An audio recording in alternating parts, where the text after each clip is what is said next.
সালের 15ই আগস্ট আমার বাবা, আমার তিন ভাই, আত্মীয় পরিবার, পরিজন, তাদেরকে নির্ভর হয় জাতিক বঙ্গবন্ধু জীবনকে সেই 1948 সাল থেকে যে সংগ্রাম শুরু করেছিলেন অধিকার আদায় আন্দোলন থেকে, সেই আন্দোলনকে একাত্তরের মহান মুক্তিযুদ্ধে বিজয় যে নির্যাতন সহ্য করেছেন আওয়ামী লীগ অবৈধ নেতৃত্বকর্মী, তারাও জাতিপিতা বঙ্গবন্ধু শেখ মুজিবুর সাথে ত্যাগ করেছেন। এই আত্মত্যাগের মধ্য দিয়ে আমরা পেয়েছি আমাদের স্বাধীনতা। এক প্রদেশ ছিল শোষিত বঞ্চিত মানুষ, দারিদ্র্যের সীমার নিচে প্রায় 80% উপরে মানুষ। তাদের উন্নত জীবনের দুঃখী মানুষদের ফোটাবেন, সুন্দর করে দেখতে গড়ে তুলবেন, এটাই ছিল জাতিপিতা বঙ্গবন্ধু শেখ মুজিবের একমাত্র লক্ষ্য। আর সেই লক্ষ্য বাস্তবায়নের জন্য নিজের জীবনকে তিনি উৎসর্গ করেছিলেন। যে অত্যাচার নির্যাতন সহ্য করতে হয়েছিল এই পাকিস্তানের আমলে, যা ভাষায় বর্ণনা করা যায় না। মহান মুক্তিযুদ্ধ জাতিপিতা সেই 25শে মার্চ রাতে যখন পাকিস্তান হানাদার বাহিনী গণহত্যা শুরু করে, তিনি 26শে মার্চের প্রথম ফেব্রুয়ারি স্বাধীনতা ঘোষণা দেন 32 নম্বর রোডের বঙ্গবন্ধু ভবন থেকে। তাকে সারা দিয়ে জাতি সমগ্র জাতি অস্ত্র তুলে নেয়, যুদ্ধ শুরু করে। 7ই মার্চ 71 সালে তার যে ঐতিহাসিক ভাষণ, যে ভাষণের মধ্যে দিয়ে তিনি বলেছিলেন, এবারের সংগ্রাম আমাদের মুক্তির সংগ্রাম, এবারের সংগ্রাম আমাদের স্বাধীনতা সংগ্রাম, এবং ঘরে ঘরে দুর্গ গড়ে তুলে সবাইকে প্রস্তুত হতে বলেছিলেন। আওয়ামী লীগের নেতৃত্বে সারা বাংলাদেশে সেই সময় সংগ্রাম পরিচালনা করে ওঠে। আর সেই সংগ্রাম পরিষদের নেতৃত্বে তিনি এদেশের মানুষ অস্ত্র তুলে নেতৃত্ব করে বিজয় অর্জন করেন। বিজয়ের পর স্বাধীনতা ঘোষণা দেওয়ার সাথে সাথে জাতির পিতা বঙ্গবন্ধু শেখ মুজিবকে কিন্তু গ্রেপ্তার করা হয়। এরপর আমার মা, আমার ছোট ভাই জামাল, রেহানা এবং ছোট বোন রেহানা, রাসেল, আমি সহ সবাইকে গ্রেপ্তার করে 18 নম্বর বর্তমানে এই ছাত্র সমাবেশ একটা বাড়ি ছিল, সেখানে বন্দি করে রাখে। আর আমার আব্বাকে পাকিস্তানে কারাগারে নিয়ে যায়। শীত গ্রীষ্ম সেই সময় অসহনীয় কষ্টের মধ্য দিয়ে তাকে মানবীয় জীবন কাটাতে হয়েছিল। আমাদের বাংলাদেশের জনগণ অসহায়তা নিয়ে যুদ্ধ করে মিত্র শক্তি সরকার বাংলাদেশকে শত্রু মুক্ত করে এই ডিসেম্বর মাসে। এই ডিসেম্বর মাসের 16 ডিসেম্বর আমাদের মহামুক্তিযুদ্ধে বিজয় অর্জিত হয়। তখনও কিন্তু আমরা বন্দি, আমার মা বন্দি। আমরা মুক্তি পাই 17 ডিসেম্বর। আমি আজকে আমাদের যে 30 লক্ষকে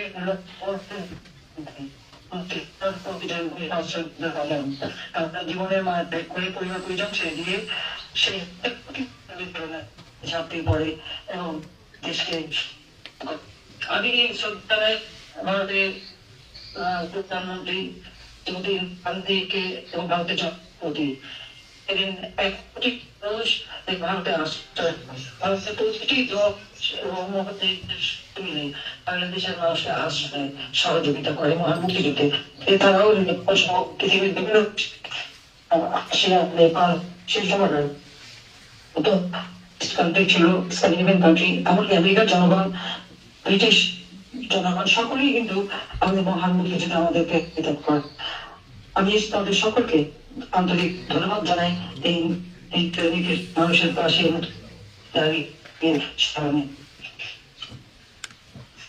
মাত্র 3 বছর সভাপতি ছিলেন জাতির পিতা বঙ্গবন্ধু শেখ মুজিব। একটা প্রদেশকে রাষ্ট্র উন্নীত করে যুদ্ধ বিধ্বস্ত দেশ তিনি গড়ে তুলেছিলেন। মাসে খাদ্য নিরাপত্তা নিশ্চিত করেছিলেন। সেই ভিক্ষা সব দিক থেকে, এবং 9 মাসের 10 মাসের মধ্যে একটি সংবিধান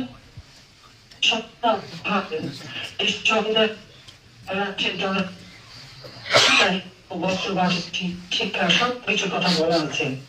এমনকি পল্লী বিদ্যুতের কথা, রাস্তাঘাটের উন্নয়ন, ঠিক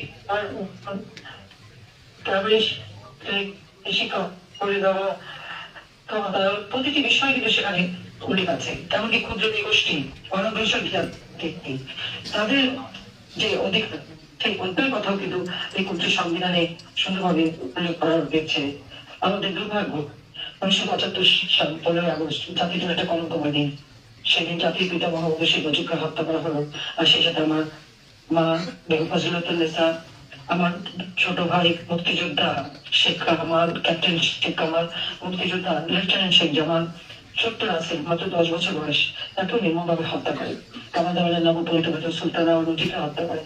আমার একমাত্র চাচা শেখ আবু নাসের মুক্তিযোদ্ধা, তাকে হত্যা করে।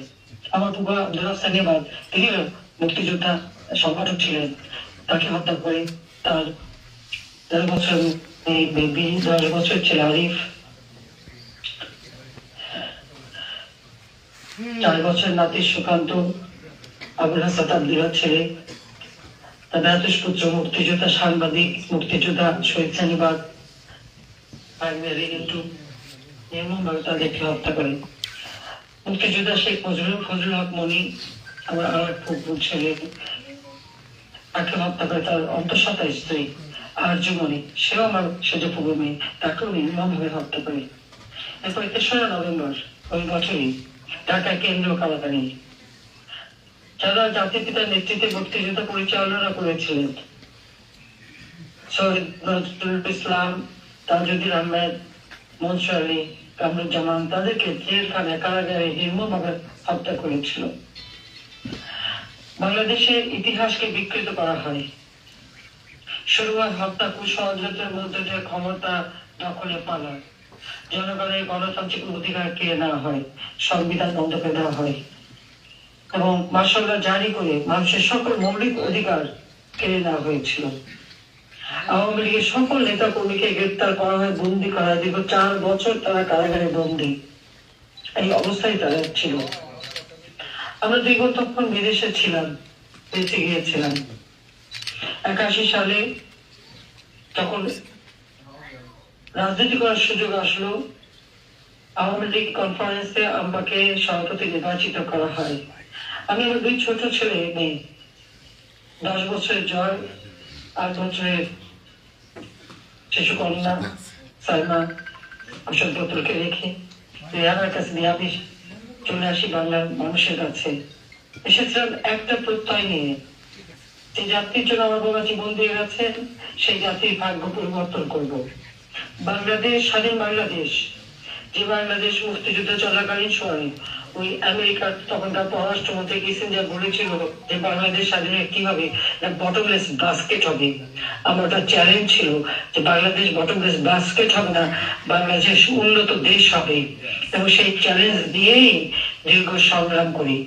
অনেক ঘাত প্রতিঘাত চড়াই উঠে আমাকে পার হতে হয়, বারবার প্রতিবন্ধকতা সৃষ্টি করা হয়। সবকিছু অতিক্রম করে শুধুমাত্র বাংলাদেশের মানুষ তাদের সমর্থন নিয়ে, তাদের স্নেহ ভালোবাসা নিয়ে আমি 96 সালে প্রথমে সরকার গঠন করি। 96 থেকে 2001 বাংলাদেশের মানুষের যে একটা সংযোগ ছিল, মানুষ গণতান্ত্রিক অধিকার ভোগ করেছে, অর্থনৈতিক মুক্তির পথ দেখেছে, বাংলাদেশ দ্রুত এগিয়ে যাচ্ছিল। এবং 2001 সালে আমি গ্যাস বিক্রি করার মুসলিমা দেয়নি বলেই আমি ক্ষমতা আসতে পারিনি, সেটা একটা গভীর চক্রান্ত ছিল। এবং এরপরে -2 ফর্মুলা ইত্যাদি ইত্যাদি। তারপরে আসলো বাংলাদেশে এমার্জেন্সি। সবার আগে আমাকে গ্রেপ্তার করা হলো এবং আমার যে অগণিত মামলা, এবং বিএনপি 2001 ক্ষমতা আসার পর আওয়ামী লীগের অগণিত নেতা কর্মী প্রায় 21 হাজার নেতা হত্যা করেছে, আহত করেছে, গর্বের দখল করেছে, হাত কেটেছে, চোখ তুলে নিয়েছে, জামাতা বিএনপি মিলে হাতুড়ি দিয়ে পিঠে পিঠে আমাদের নেতা কর্মী হাড় গুঁড়ো গুঁড়ো করেছে, হত্যা করেছে। বিভীষিকাময় অবস্থা, তার উপর জঙ্গির সৃষ্টি, বাংলা ভাই সৃষ্টি, প্রকাশ্য দিবালোকে অস্ত্র হাতে নিয়ে ঘুরে বেড়াচ্ছে জঙ্গিরা, একটা সন্ত্রাসের রাজ্যত্ব কায়েম করে। তাদের এতে বাংলাদেশ বলতে গেলে বিশ্বে বোধহয় চ্যাম্পিয়ন হয়েছে বিএনপির আমলে। দুর্নীতি, স্বজনপ্রীতি, দখল, লুটপাট, মানি লন্ডারিং, এমন কোন অপকর্ম নাই 2001 থেকে 2006 পর্যন্ত রাখবে। এমনকি 1,23,00,000 ভোটার দিয়ে ভোটার লিস্ট তৈরি করে মূলত একটা নির্বাচনেরও আয়োজন করে। তার এই দুঃশাসনের কারণেই বাংলাদেশ এমার্জেন্সি শুরু হয়। কিন্তু সেখানেও কিন্তু আগে আমাকেই গ্রেপ্তার করে। আমি বিদেশে ছিলাম, আমাকে দেশে আসতে দেবে না, আমি জোর করে দেশে আসি। আমি কৃতজ্ঞতা জানাই আমার প্রবাসী ভাই বোনদের জন্য। এই আমেরিকা থেকে শুরু করে সারা বিশ্বে অনেক যখন 100 জন আমার সাথে দেশে ফিরেছিলেন, কারণ আমি জোর করে দেশে ফিরেছিলাম শত বাধা উপেক্ষা করে, তখন আপনাদের পাশে পেয়েছিলাম। আসলে বাংলাদেশের প্রতিটি অর্জনের পেছনে প্রবাসীদের অবদান রয়েছে, প্রতিটি সংগ্রামের পেছনে প্রবাসীদের অবদান রয়েছে। জাতির পিতা বঙ্গবন্ধু শেখ মুজিবুর রহমানের বিরুদ্ধে যখন আগরতলা ষড়যন্ত্র মামলা দেওয়া হয়, তখনও কিন্তু প্রবাসীরা পাশে দাঁড়িয়েছিলেন। এই যে প্রবাসীদের অবদান আমাদের অর্থনীতিতে, রাজনীতিতে, গণতন্ত্র অধিকার প্রতিষ্ঠা আন্দোলনে সবসময় কিন্তু বিরাট অবদান, এটা আমরা সবসময় কৃতজ্ঞতার সাথে স্বীকার করি এবং সকলকে আমি ধন্যবাদ জানাই। আজকেও যখন বাংলাদেশ একটা দুর্বিষহ অবস্থার মধ্যে পড়েছে, তখনও যখন দেশের ভেতরে কথা বলার অধিকার নাই, তখন এই প্রবাসীরা আপনারাই সোচ্চার হয়েছেন। এবারেও আপনাদের সাথে কথা বলতে পেরে আমি সত্যি আনন্দিত। যখন 2007 গ্রেপ্তার করা হলো, এরপর নানা রকমের ঘটনা, যা হোক পরবর্তীতে 2008-এ তত্ত্বাবধায়ক সরকার বাধ্য হয় নির্বাচন দিতে। আর সেই নির্বাচনে বাংলাদেশ আওয়ামী লীগ এককভাবে 233টা সিট পেয়েছিল। 300 সিটের মধ্যে 233টা সিট বাংলাদেশ আওয়ামী লীগ এককভাবে পায়। আর বিএনপি জামাত 20 দলীয় জোট তারা পেয়েছিল মাত্র 30টা সিট। 2009 আওয়ামী লীগ সরকার গঠন করে। এরপর 2014, 2018, 2024 প্রতিটি নির্বাচনে জনগণ স্বতঃস্ফূর্তভাবে আওয়ামী লীগকে ভোট দেয়। তার কারণ আওয়ামী লীগ ক্ষমতা এসে জনগণের কল্যাণে কাজ করে। আমরা যেমন দ্রব্যমূল্য নিয়ন্ত্রণে রেখেছি, প্রত্যেকটা মানুষের মাথা পিছু আয় আমরা বৃদ্ধি করে দিই। দারিদ্রের হার যেখানে 41 ভাগ ছিল, আমরা সেখানে 18.7 ভাগে নামিয়ে আনি। হত দরিদ্র 25.1 ভাগ ছিল, তা আমরা মাত্র 5 ভাগে নামিয়ে এনেছিলাম। যে মাথা পিছু আয় বিএনপির আমলে ছিল মাত্র $543, সেখানে আওয়ামী লীগের আমলে আমরা 5 গুণ বৃদ্ধি করি, $2,793 মার্কিন ডলারে, 2,824 মার্কিন ডলারে উন্নীত করেছিলাম।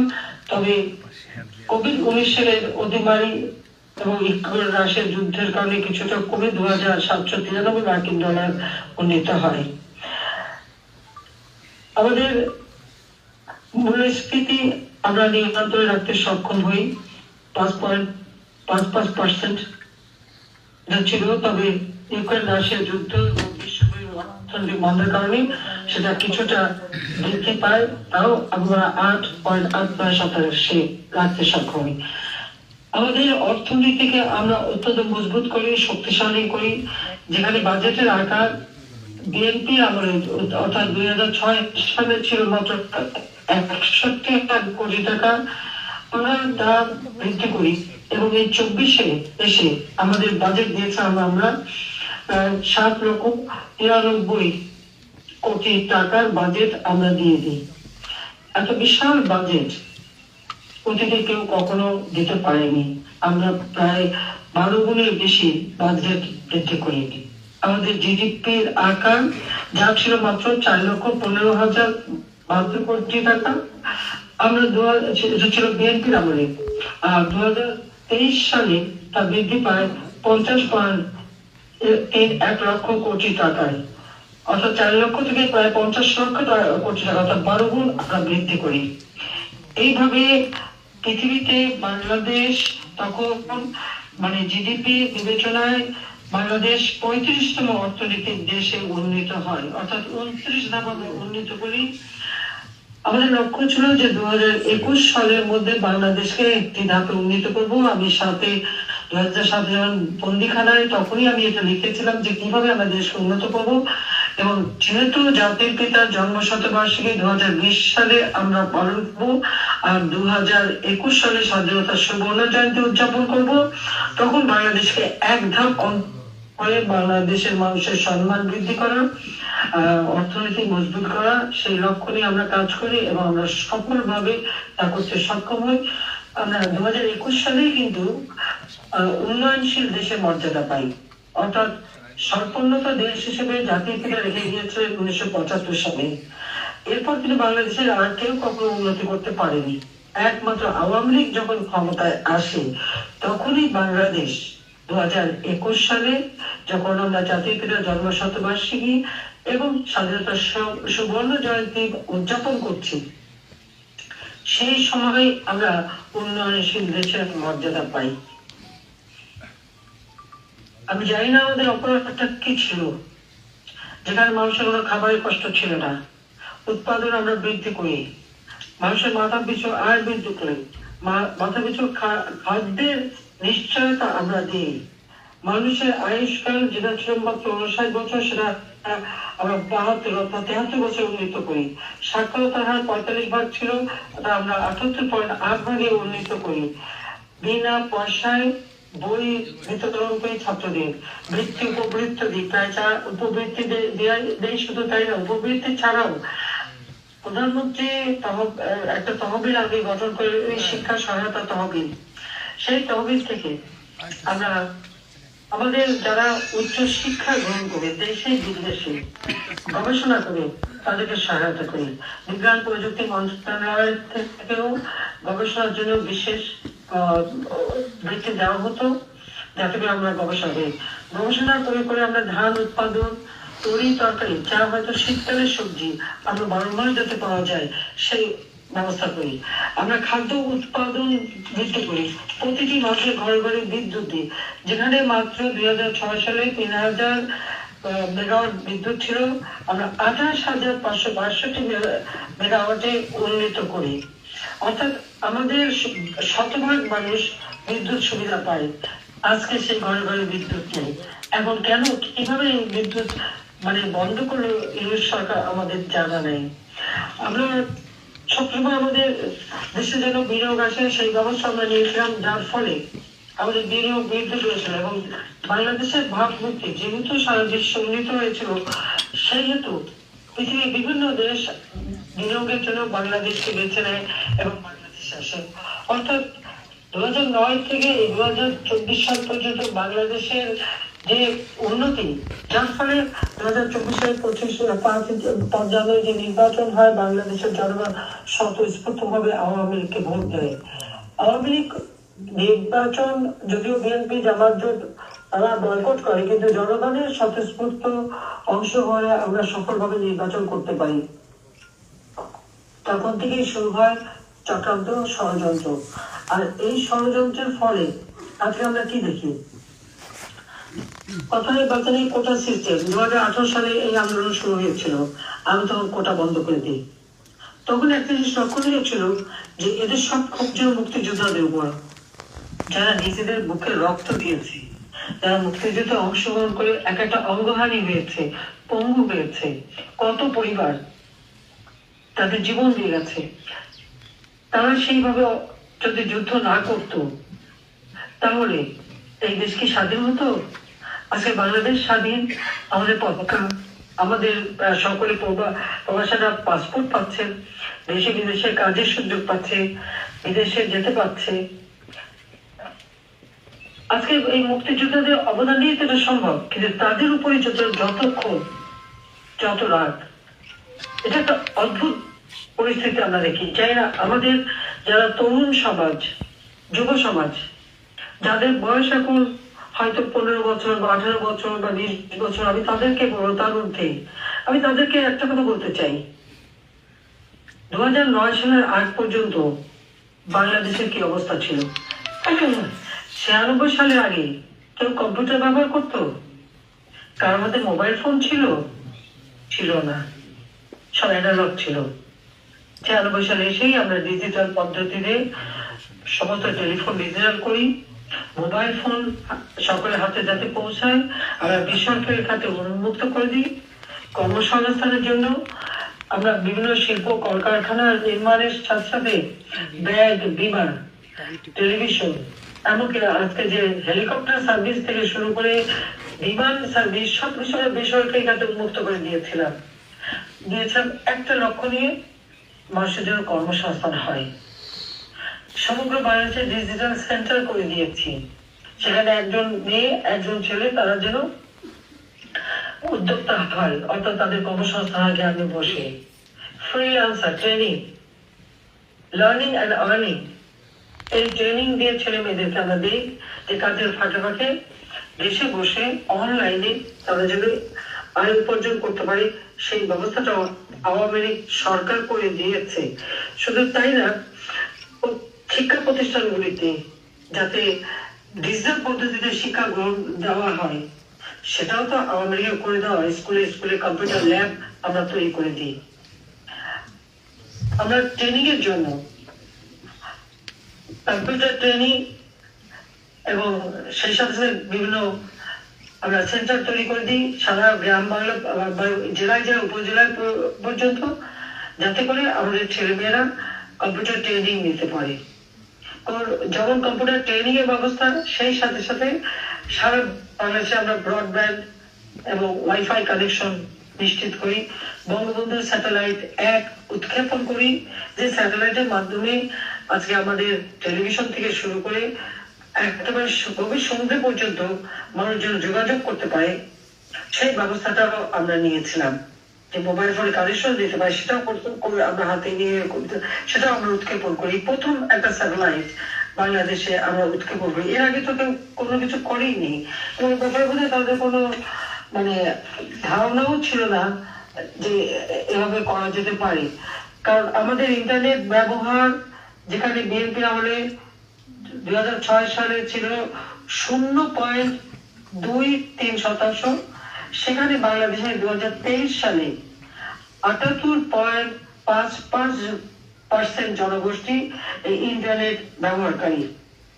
এমনকি মোবাইল ফোন সিম ব্যবহার আমাদের দেশে 18,86,40,000 সিম ব্যবহার হচ্ছে।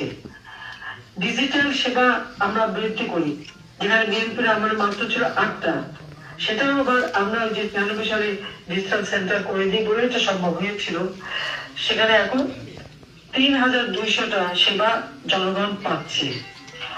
ওয়ান স্টপ সেন্টারের মাধ্যমে মানুষ সেবা পাচ্ছে।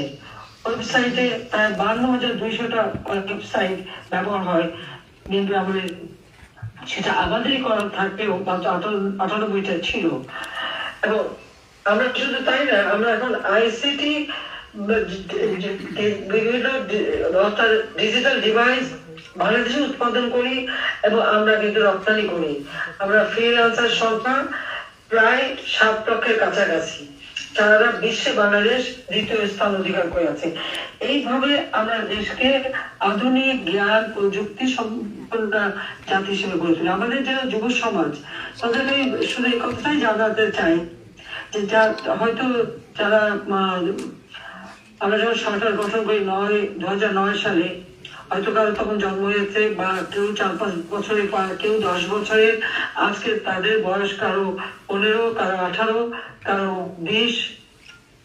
এই যুব সমাজ বা 30, তারা একটু পিছন ফিরে তাকাক, একটু দেখুক 2007 সালে কোথায় ছিল তারা, 2008-এ কোথায় ছিল বাংলাদেশ, আর 2024 সাল পর্যন্ত এসে বাংলাদেশ আজকে ডিজিটাল বাংলাদেশ হিসেবে আমরা উন্নত করি। সবচেয়ে দুর্ভাগ্য লাগে এটাই যে ডিজিটাল বাংলাদেশ গড়ে তুললাম আমরা, আর সেই ডিজিটাল বাংলাদেশ ব্যবহার করে আমাদের সরকারের বিরুদ্ধে একটা গভীর চক্রান্ত করা হলো। ফেসবুকের মাধ্যমে অনলাইনে নানা ধরনের অপপ্রচার করে মানুষকে বিভ্রান্ত করা, যুব সমাজকে বিভ্রান্ত করা। যে কোটা আমি বাতিল করে দিয়েছিলাম, কোর্টে একটা রায় হয়। সেই রায় হওয়ার পরপরই সরকারের পক্ষ থেকে আবার উচ্চ আদালতে রিট করে সেই কোটা স্থগিত করে দেয়। 2007-এ ছাত্ররা আন্দোলন শুরু করে। আমরা তো পুলিশ দিয়ে তাদেরকে উৎখাত করে দেয়নি। 2011 জুলাই মাসের 11 তারিখে তো কোটা বন্ধ হয়ে যায়, তখন তো কোটা কোনো ইস্যুই ছিল না। তারপর তার সঙ্গে আলোচনা করি, সব দাবি মেনে নিই। দাবি যখন সব মানা হয়ে গেল, তখন তারা 1 দফা দাবি, কেন আমাকে ক্ষমতার থেকে বের করতে হবে।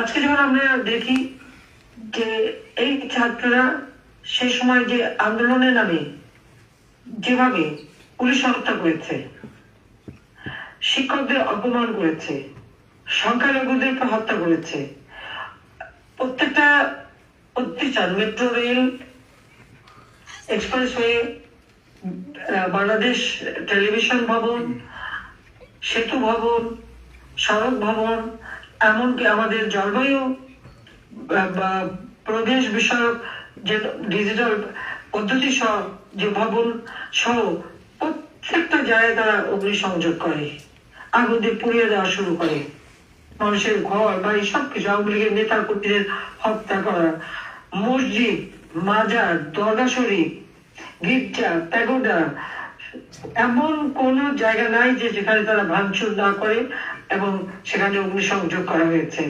এমনকি সেই সিলেটের শাহপুর মাজার পর্যন্ত তারা হামলা করে। কিন্তু কেন এগুলি করা হলো? আর অগণিত নেতা কর্মীর উপরে মিথ্যা মামলা, তাদের যখন সবগুলি বাধা হয়ে গেল, তারপর তাদের দাবি এক দফা। এবং আজকে যদি আবু সাইদের হত্যাকাণ্ডটা যেটা নিয়ে ভিডিও করে সমস্ত মানুষকে সেন্টিমেন্টে আঘাত দিয়েছিল এবং আমার বিরুদ্ধে, আওয়ামী লীগের বিরুদ্ধে একটা সেন্টিমেন্ট তৈরি করেছিল, সেটা যদি আপনি একটু গভীর ভাবে বিবেচনা করেন, দেখেন, অ্যানালাইসিস করেন, দেখা গেল একটা ছেলে হাত তুলে বলছে আমাকে গুলি করো, গুলি করা হলো। কিন্তু তাকে যে গুলি করা হলো, তারপর তাকে যে টেনে নিয়ে গেল তার সাথীরা, 2টা 2:30টার দিকে গুলি হলো, তাকে তো হাসপাতালে নেয় নাই। একটা গুলি খাওয়া মানুষকে তো সাথে সাথে হাসপাতালে নেবে, তার চিকিৎসা দেবে, গুলিটা বের করে তাকে বাঁচাবার চেষ্টা করবে। সেটা কি তার করেছিল? করেনি। হাসপাতালে নিল রাত 8টার দিকে। আমার প্রশ্ন, সে যদি পুলিশের হ্যাঁ, পুলিশ গুলি করেছিল রাবার বুলেটে সে তার আঘাত লেগেছে, এটা ঠিক। তার রাবার বুলেট কিন্তু মানুষ মারে না, মানুষ আঘাত পায়, এটা সত্য। এবং তাকে যে গুলি করার কথা বলা হচ্ছে ভিডিও, ওই ভিডিওটা গভীর ভাবে দেখেন তো। একটা গুলি খাওয়া যদি কেউ পড়ে যায় মাটিতে, সেই জায়গাটা তো রক্তাক্ত থাকবে, সেখানে কিন্তু কোনো রক্তের চিহ্ন নেই। আরেকটা ভিডিওতে আমরা দেখেছি যে ছেলেটা যখন এবং ওই আন্দোলনকারীরা যখন পুলিশকে ঢিল ছুটছে এবং এই লাঠি দিয়ে পিটাচ্ছে, পুলিশ পিছনে পড়ে যাচ্ছে এবং এই আবু সাইদ আগে সামনে এগিয়ে গেছে, তখন একটা ঢিল এসে তার মাথায় পড়ে, মাথার পিছনে পড়ে, সাথে সাথে সে হাত দেয় এবং সেখানে রক্ত ঢাকা তার ঘাড়ে। পুলিশ সামনে, ঢিল পড়লো পেছনে মাথার উপর। এরপরে ওই যে ভিডিওটা দেখালো সে সময়, সেটা হলো সে দাঁড়িয়ে আছে, হাত তুলে পুলিশ গুলি করলো, সে পড়ে গেল। তাহলে এই আমার ওই প্রশ্নটার উত্তর কি কেউ দেবে? যে তার কেন হাসপাতালে নেওয়া হয়নি, কেন চিকিৎসা করা হয়নি? পোস্টমর্টমের রিপোর্ট যখন আসলো, তখন ডাক্তারকে ধরে আবার তার মুখে স্বীকার করালো বারবার, সেই পোস্টমর্টম চেঞ্জ করা হলো এবং স্বীকার করানো হলো যে তার বুলেট বিদ্ধ। পুলিশ কিন্তু তখন কোনো মেটাল বুলেট ব্যবহার করেনি, তাদের আমি নিষেধ করেছি তাদেরকে কোনো বুলেট ব্যবহার, পুলিশও ব্যবহার করেনি, ভিডিও ব্যবহার করেনি। আমি বলেছিলাম যে ঠিক আছে, ছেলে আন্দোলন করতে দাও, ওরা তো রোদে পড়ে বৃষ্টিতে ভেজে যেখানে আসেনি, আমরা তো রোদে পড়ে বৃষ্টিতে ভেজে দিনের পর দিন মিছিল করে, মিটিং করে, তারপরে না আমরা আন্দোলন করে দেশ স্বাধীন করেছি, গণতন্ত্র ফিরিয়ে এনেছি।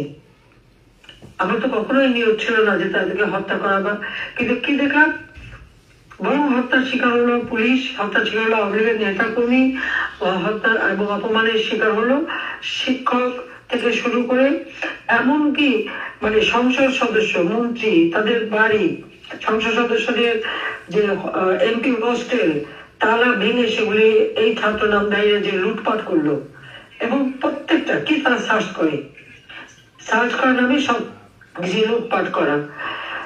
সংসদ ভবন, সেই সংসদ ভবনে তারা হামলা করলো। একটা রাষ্ট্রের 3টা উইং থাকে, একটা হচ্ছে আইনসভা অর্থাৎ সংসদ,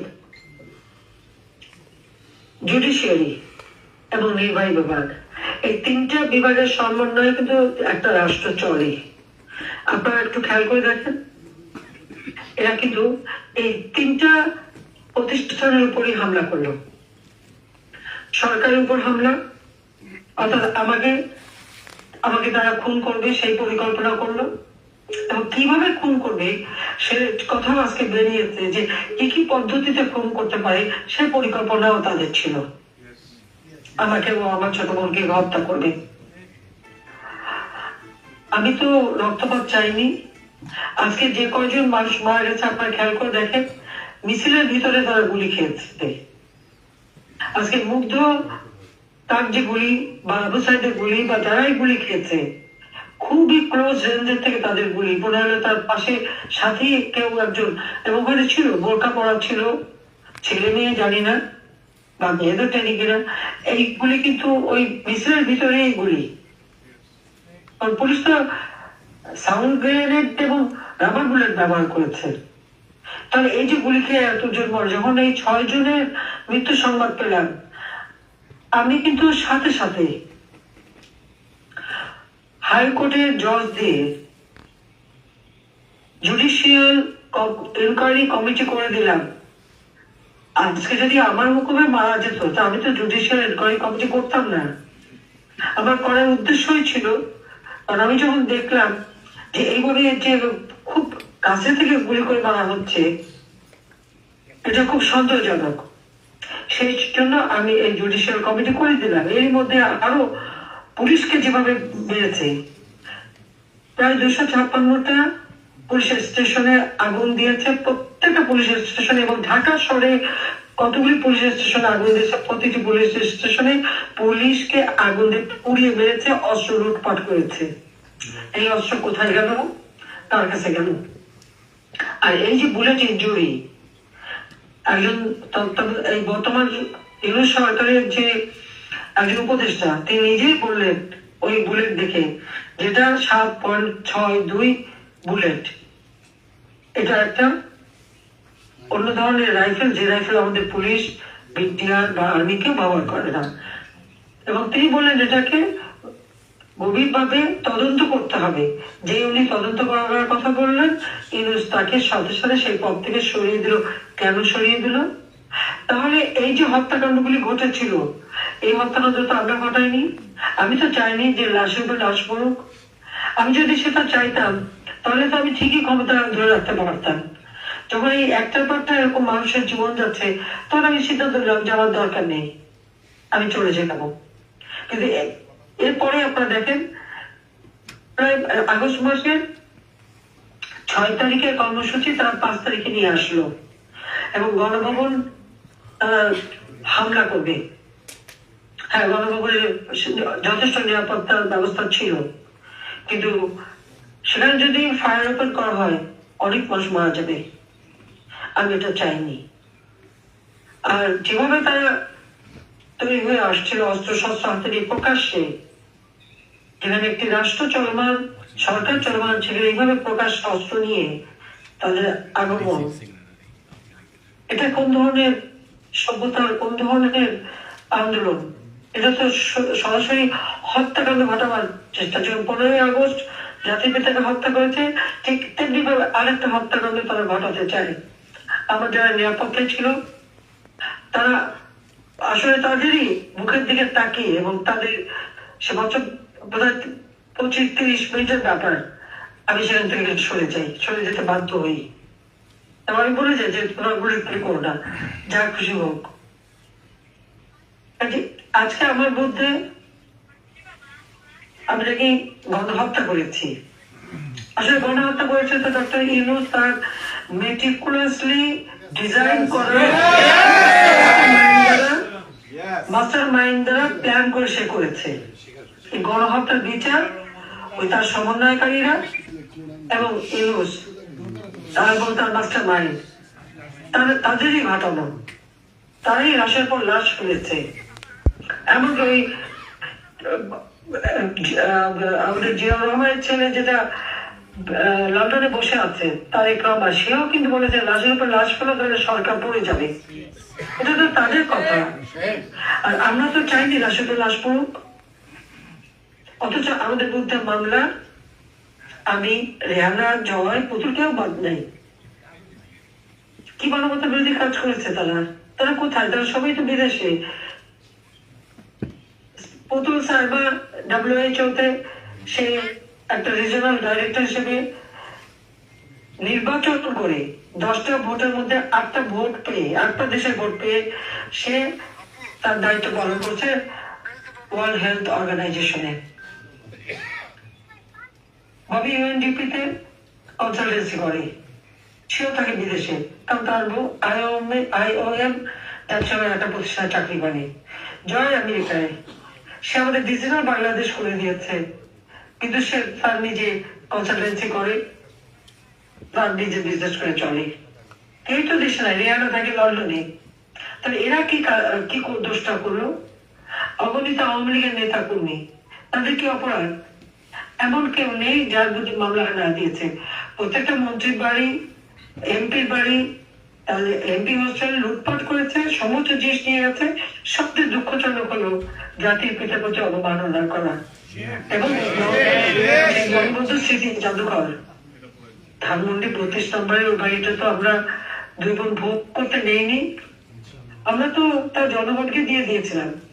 কারণ আমার বাবা সারা জীবন জনগণের জন্য কাজ করেছে। ওই বাড়ি থেকে স্বাধীনতার ঘোষণা, ওই বাড়ি থেকে সকল আন্দোলন সংগ্রাম, ওই বাড়ি থেকে 71 সালে অসহযোগ আন্দোলন, এরপর মুক্তিযুদ্ধের আহ্বান, স্বাধীনতার ঘোষণা জাতির পিতা দিয়েছিলেন।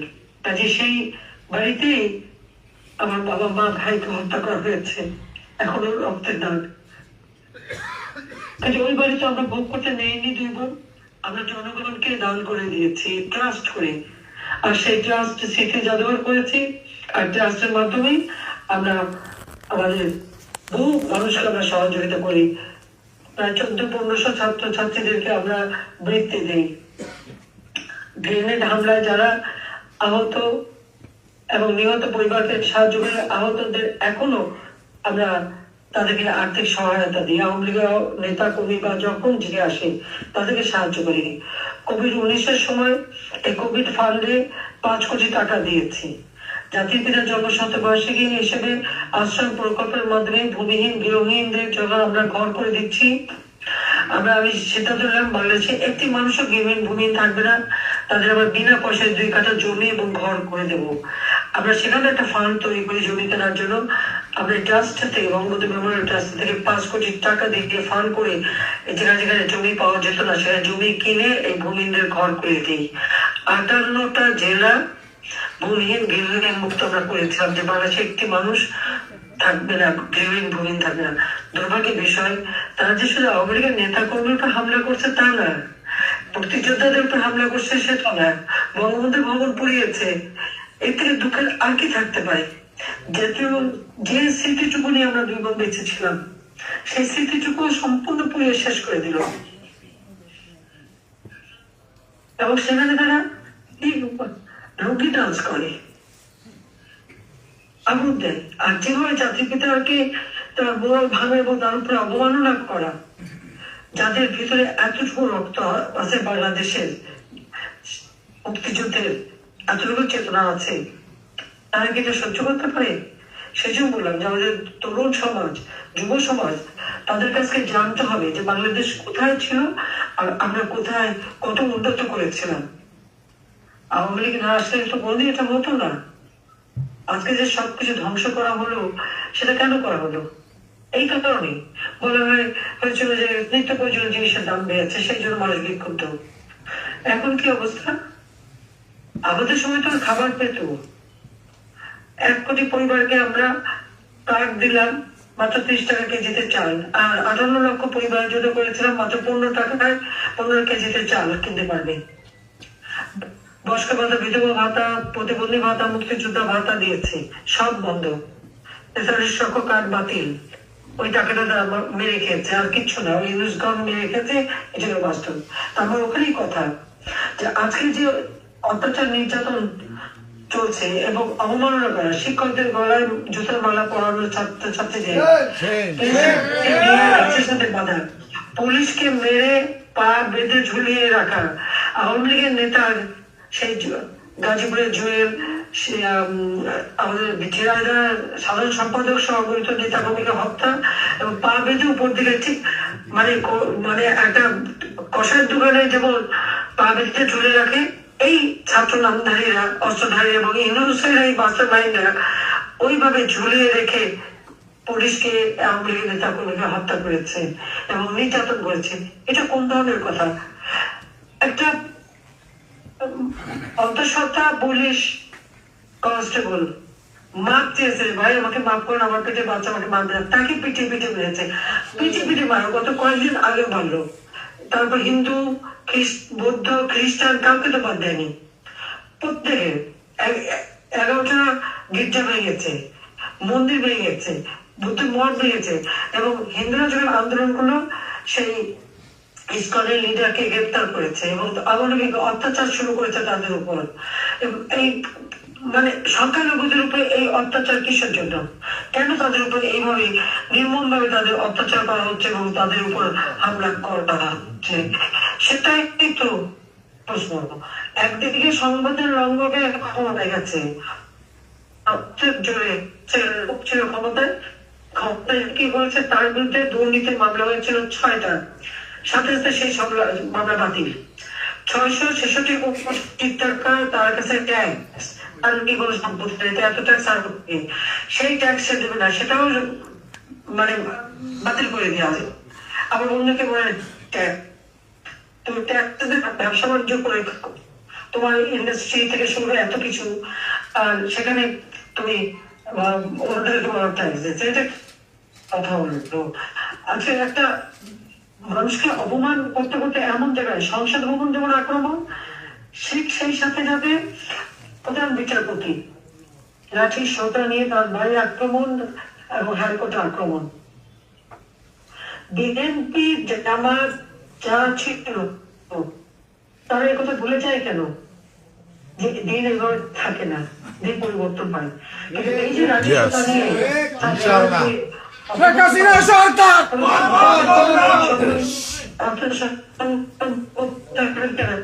সে পদত্যাগ করেছে, যারা পদত্যাগ চায়নি তাদেরকে সরিয়ে দেওয়া হয়েছে এবং সব জায়গায় দলীয়করণ, সব জায়গায় বিএনপি আর জামাতের লোক বসানো। কাজে ন্যায় বিচার পাবার যে অধিকারটা মানুষের, সেই ন্যায় বিচার পাওয়ার অধিকারও নেই। সংসদ সে ন্যায় বিচার পাওয়ার অধিকার নেই। আর এক্সিকিউটিভ অথরিটি হেড হিসেবে আমি তো পদত্যাগও করার সময় পাইনি, এমন ভাবে আক্রমণ করা হলো, কাজে আমিও সঙ্গে আসতে বাধ্য হলাম। এবং আজকে যে নির্বাচন কমিশন, প্রথম আইন করে আমরা নির্বাচন কমিশন গঠন করলাম, সেটা পছন্দ হলো না। আর হাবিবুল আউয়াল সাহেব তো কোনো রাজনৈতিক দল করতেন না, কিন্তু এখন থেকে বসেছে সে কে, সে কোন দলের সেটা তো সবাই জানা আছে। অর্থাৎ সেখানে এখন দলীয়করণ হলো। মানবাধিকার কমিশন, সেই কমিশনের বাতিল। পাবলিক সার্ভিস কমিশন, তাদের সবাইকে অপমান করে তাড়ানো হলো। প্রত্যেকটা প্রতিষ্ঠানে যারা দায়িত্বরত ছিল তাদেরকে অপমান করা। সচিবরা, তারা তো চাকরি করে, যে সরকারি থাকে সরকারি হুকুম মানে, তাদেরকে অপরাধ, তাদের হাতে হ্যান্ডকাপ দেওয়া। আওয়ামী লীগ নেতা 80 বছর বয়স, সাবেক মন্ত্রী, এমপি, তাদের হাতে হ্যান্ডকাপ দেওয়া। এবং শুধু তাই নেই, দেখে যখন কোর্টে নেয় তখন তার উপরে মারে। এমনকি আসলে যখন হাসপাতালে চিকিৎসা করতে গেছে, ওই হাসপাতালে চিকিৎসা ওই আন্দোলনকারী তারা তার উপর হামলা করে। হামলা করে কেন? আমি এই যারা হামলাকারী তারা জিজ্ঞেস করি তোমাদের গুলিটা কে দেখছে? ওই মাস্টার ডিজাইনের অংশ হিসেবেই তাদেরকে গুলি করা হয়েছে। এটা উপলব্ধি করতে হবে। আজও কালও একদিন নিশ্চয়ই গুলি বেরোবে। আজকে একদিন নিশ্চয়ই এই সমস্ত কিছু জনগণের সামনে আসবে। আজকে চাকরি বাকরি সব বন্ধ, নিয়ম বন্ধ, কোন নিয়ম ছাড়াই 80,000 লোকে চাকরিতে ঢুকিয়েছে। আর ওদিকে আসন্ন 2 বছর 26 লক্ষ ইন্ডিয়ানকে চাকরি দিয়েছি। এখন ক্ষমতা আছে 26 লক্ষকে চাকরি থেকে বের করে দেবে না এখন পর্যন্ত। ধোকাবাজি দিয়ে মানুষকে বিভ্রান্ত কেন করলো সে? আয়না ঘর কোথায়? আয়না ঘর, এখন তো আয়না ঘর, এখন গোটা বাংলাদেশে আয়না ঘর হয়ে গেছে। গ্রাম পর্যায়ে পর্যন্ত আমাদের নেতা কর্মীদের বাড়ি এবং মামলা সব খুনের মামলা, প্রায় 30,000 মামলা দায়ের করা হয়েছে, তাতে প্রায় কয়েক লক্ষ আসামি। নারী নির্যাতন চলছে সমানে, প্রায় 2,000-এর মতো নারী নির্যাতন মাত্র 2 মাস, সেপ্টেম্বর অক্টোবরের মধ্যে প্রায় 2,000 মতো নারী নির্যাতন হয়েছে। পুলিশকে আক্রান্ত, পুলিশ তো আক্রমণের শিকার প্রায় 3,000 মতো পুলিশ হত্যাই করেছে তারা পিটিয়ে। 40 জন আনসারের কোনো খবর নাই, গুম হয়ে গেছে। আর চুরি ডাকাতি যেভাবে বেড়ে গেছে, কোনো মানুষ শান্তিতে থাকতে পারে না, নিরাপদে ঘুমাতে পারে না, নিরাপদে চলতে পারে না। ছিনতাই, খুন প্রতিদিন, এমনকি একজনের কানের দুল ছিঁড়ে নিয়ে গেছে, সে কানটা কেটে গেছে। এইরকম একটা অরাজকতা, মানে ছিনতাই, অপহরণ, দেশে অস্ত্র মহড়া, খুন ধর্ষণ প্রতিনিয়ত সারা বাংলাদেশে চলছে। আর জিনিসের দাম, প্রত্যেকটা জিনিসের দাম এমন ভাবে বেড়ে গেছে, 70-80 টাকা কেজি চাল, আলু, পেঁয়াজ, তরকারি সব। এমনকি আমাদের গ্রামে যেখানে সব জিনিস সস্তা ছিল, সেখানে একেবারে রিমোট এলাকা, সেখান থেকে আমাকে আমাদের স্থানীয় লোক ফোন করে বললো, মা 140 টাকা ঢেঁড়স। আপনারা তো ওই এলাকায়, বলে হ্যাঁ এরকমই দাম, আমি আধা কেজি কিনছি, বেশি কিনতে পারিনি। তো এইরকম ভাবে প্রত্যেকটা জিনিসের দাম আজকে বেড়ে সাধারণ মানুষের ক্রয় ক্ষমতার বাইরে চলে গেছে, মাথা পিছু আয় তো কমে গেছে। ইন্ডাস্ট্রি গুলি জ্বালিয়ে দেওয়া হয়েছে, হোটেল জ্বালিয়ে দেওয়া হয়েছে, আওয়ামী লীগের নেতাদের যত প্রতিষ্ঠান সেগুলি যেমন আগুন দেওয়া। আজকে 50% গার্মেন্টস এক্সপোর্ট আমেরিকায় বাতিল হয়ে গেছে। তারা কি রাষ্ট্র চালাচ্ছে, কি দেশ চালাচ্ছে, কি অবস্থার সৃষ্টি করছে। তারা পরে আমাকে কিভাবে ফাঁসি দেবে, আমার বিরুদ্ধে কিভাবে মামলা করবে। এবং সব থেকে দুর্ভাগ্যের বিষয় যে 21শে আগস্ট গ্রেনেড হামলা, সবার মনে আছে সেদিন পার্লামেন্টে খালেদা জি বললো ওনাকে আমার কে মারবে, এবং যারা নেতা তাদের বিএনপি নেতা কবির কথা, আমি নাকি ভ্যানিটি ভেবে করে গ্রেনেড দিয়ে আমি মেরেছি।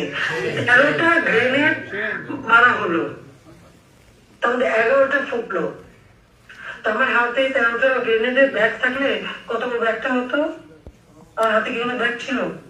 আর এই যে এরকম মিথ্যা অপপ্রচার চালানো সেই সময়, তারা যে পরিকল্পিত ভাবে আমাকে হত্যার জন্য গ্রেনেড হামলা করেছিল, একটা গ্রেনেড ওই ট্রাকের উপর পড়লে আমাদের সকল নেতাকে মারা যেত। অন দ্য স্পট 24 জন মারা গেল। আইবি রহমান আমাদের নেত্রী, তাকে সেমেছে নিয়ে গেল চিকিৎসা দামে। ছেলে মেয়ে এগুলি দেখতে গেছে, দেখতে দেয় না, এমন একটা অবস্থা। 24 তারিখে সে মারা গেল, এবং এর পরবর্তীতে আরো প্রায় 20-25 জন মারা গেছে।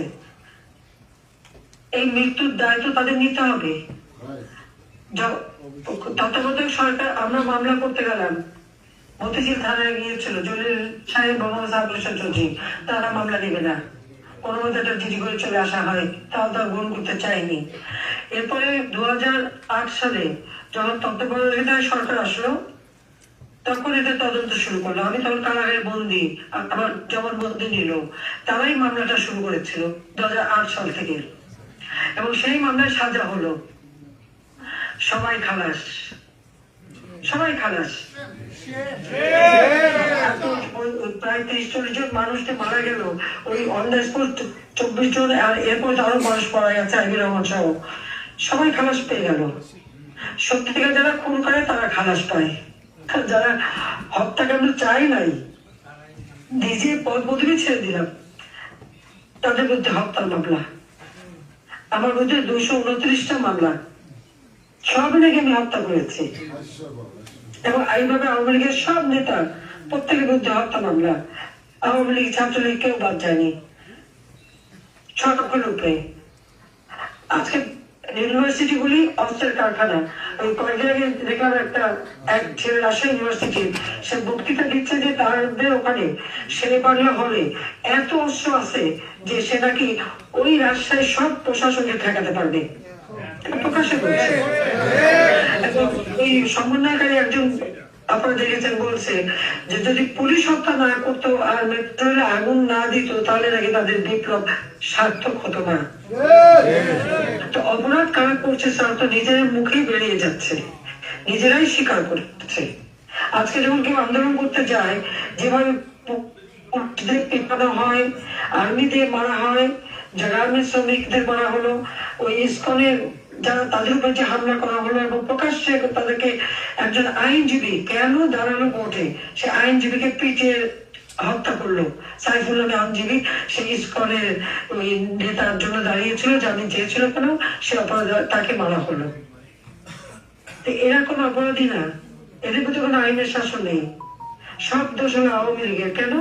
তার কারণ আওয়ামী লীগ জাতির পিতা বঙ্গবন্ধু শেখ মুজিবের নেতৃত্বে দেশের স্বাধীনতা নিয়েছে। আর যারা আজকে এগুলি করছে তারা তো স্বাধীনতায় বিশ্বাস করে কিনা সেটাই সন্দেহ, কিন্তু ভোগ করে তোরা। আজকে ইউনূস সাহেব ক্ষমতায় গেছেন কোন দেশে? স্বাধীন বাংলাদেশে। আর তিনি মদত নিয়েছেন কার? ওই যুদ্ধ অপরাধীদের বিচার করলাম, জাতির পিতা বঙ্গবন্ধু শেখ মুজিবের হত্যাকারীদের বিচার করলাম। এটাই কি আমাদের অপরাধ? এটা তো জাতির পিতা শুরু করেছিলেন, সারা বিশ্বব্যাপী যুদ্ধ অপরাধীদের বিচার হয়।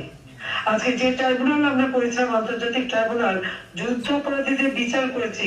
ওই যুদ্ধ অপরাধীর যিনি মানে ডিফেন্সে ছিলেন সে হয়ে গেছে চিফ প্রসিকিউটর।